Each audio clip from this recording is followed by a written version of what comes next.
किसी गांव में साईराम नाम का एक साधु रहा करता था। बड़ा ही भला आदमी था। अपने साथ बुराई करने वालों के साथ भी वो हमेशा भलाई ही करता था। गांव के किनारे एक छोटी सी कुटिया में अकेला ही रहता, अपने घर आने वालों की खूब खातिरदारी करता, ध्यान रखता और अच्छा अच्छा खाना खिलाता था। गर्मियों के दिन थे, खूब गर्मी पड़ रही थी और लू चल रही थी। एक आदमी दोपहर में कहीं जा रहा था, लेकिन ज्यादा गर्मी होने और लू लगने से वह साईराम की कुटिया के बाहर ही बेहोश होकर गिर पड़ा। साईराम ने जैसे ही देखा कि उसकी कुटिया के बाहर कोई बेहोश पड़ा है तो वो उसे तुरंत अंदर ले गया और उसकी सेवा में लग गया। पानी पिलाया, सर पर गीला कपड़ा रखा और हाथ के पंखे से काफी देर तक हवा की, तब जाकर उसे होश आया। होश आने पर उस आदमी ने साईराम से कहा कि मैं बहुत भूखा हूँ, कृपया करके कुछ खाने को दे दीजिए। साईराम ने कहा ठीक है, मुझे थोड़ा सा समय दीजिए। कुछ ही मिनट में साईराम ने बहुत बढ़िया बढ़िया ताजे पकवान खाने के लिए परोस दिए। उसने ताबड़तोड़ खाना खाया और फटाफट सारे पर पकवान चट कर गया। वह आदमी एक चोर था जो दोपहर में सुनसान देखकर चोरी करने के लिए निकला था। खाना खाने के बाद चोर को इस बात की हैरानी हुई कि साईराम ने इतनी जल्दी खाना कैसे तैयार कर लिया। उसने साईराम से पूछा, महाराज जी यह बताइए आपने इतने कम समय में खाना कैसे तैयार कर लिया। साईराम ने चोर को बताया कि मेरे पास एक चमत्कारी थाली है। इस थाली की मदद से मैं पल भर में जो भी जी चाहे खाने के लिए बना सकता हूँ। चोर ने हैरान होकर पूछा, क्या आप मुझे वह थाली दिखा सकते हैं? मैं यह सब अपनी आंखों से देखना चाहता हूँ। साईराम अंदर गया, एक थाली लाकर चोर के आगे रखी और कहा, मुझे केले चाहिए। थाली तुरंत केलों से भर गई। चोर हैरान रह गया और उसके मन में थाली के लिए लालच पैदा हो गया। उसने साधु से पूछा, मान्यवर क्या मैं आज रात आपकी कुटिया में रुक सकता हूँ? साधु एकदम से राजी हो गया। जब साधु गहरी नींद में सो रहा था तो चोर ने थाली उठाई और वहां से चंपत हो गया। थाली चुराकर चोर सोच रहा था कि अब तो मेरी मौज ही मौज है, जो भी जी चाहे थाली से मांग लूंगा। उसने थाली अपने घर में रखी और थाली से कहा, मुझे टंगड़ी कबाब चाहिए। मगर थाली में कुछ नहीं आया।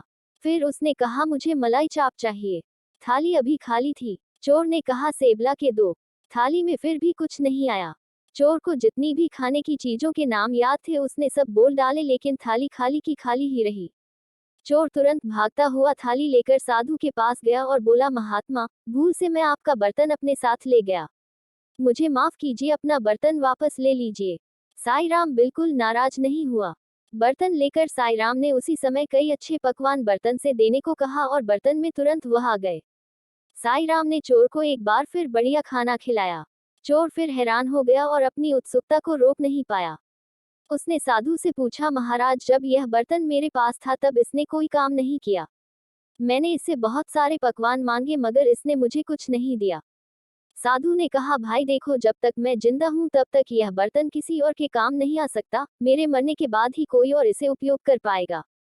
बर्तन के चमत्कार का भेद पाकर चोर मन ही मन बहुत खुश हुआ। सोच रहा था कि अब तो मैं इस महात्मा का खात्मा करके बर्तन का फायदा उठाऊंगा। अगले दिन चोर फिर साधु के घर आया और साथ में घर से खीर बनाकर लाया। वह बोला, महाराज आपने मेरी इतनी सेवा की है, मुझे 2 बार बहुत लाजवाब स्वादिष्ट पकवान खिलाए हैं, इसलिए मैं भी आपकी कुछ सेवा करना चाहता हूँ। मैं आपके लिए खीर लाया हूँ, कृपया आप स्वीकार कर लीजिए। साधु ने बिना किसी संकोच के चोर की दी हुई खीर खाई और चोर को धन्यवाद किया।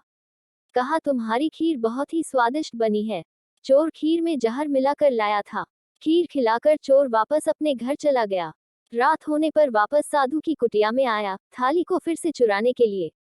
उसे पक्का यकीन था कि जहर से अब तक तो साधु का काम तमाम हो चुका होगा। चोर जैसे ही थाली की ओर बढ़ा तो उसे किसी चीज से ठोकर लगी। आवाज सुनकर साईराम ने आंखें खोली और उठकर चारपाई पर बैठ गया। बोला, कौन है भाई? चोर की हैरानी का तो ठिकाना ही नहीं रहा। वह बड़ी हैरानी से बोला, महाराज आप अभी तक जीवित हैं। साधु बोला, क्यों भाई, तुमने यह कैसे सोच लिया कि मैं जीवित नहीं हूँ? चोर ने कहा, मैंने दोपहर में आपको जो खीर खिलाई थी उसमें बहुत तेज जहर मिला हुआ था। मैं तो यही सोच रहा था कि जहर के असर से आप मर चुके होंगे। साधु ने कहा, देखो भाई, मैं निस्वार्थ भाव से लोगों की खूब सेवा करता हूँ और सच्ची निष्ठा से भगवान का जप भी करता हूँ, साथ ही योगाभ्यास भी करता हूँ।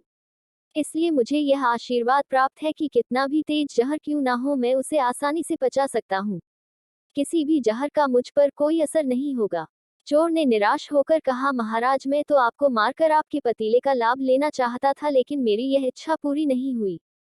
संत ने कहा, भाई मैं इसमें क्या कर सकता हूँ, तुम्हारी किस्मत ही अच्छी नहीं है। बोलो अगर भूख लगी हो तो खाने का प्रबंध करूँ। चोर बड़ा शर्मिंदा हुआ। बोला, महाराज मैं तो आपको धोखे से मारना चाहता था, मगर फिर भी आपने मुझसे नफरत नहीं की। उल्टा आप तो मेरे साथ बहुत अच्छा व्यवहार कर रहे हैं। यह बात मुझे बहुत ही अजीब सी लग रही है।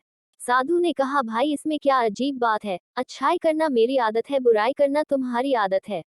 तुम बुराई करना नहीं छोड़ पा रहे, मैं अच्छाई करना नहीं छोड़ सकता। तुम अपनी आदत से लाचार हो, मैं अपनी आदत से लाचार हूँ। कहानी से शिक्षा। इस कहानी से यही शिक्षा मिलती है कि हमारी परिस्थितियां चाहे जैसी भी हो, लेकिन कभी अपनी अच्छाई का मार्ग नहीं छोड़ना चाहिए।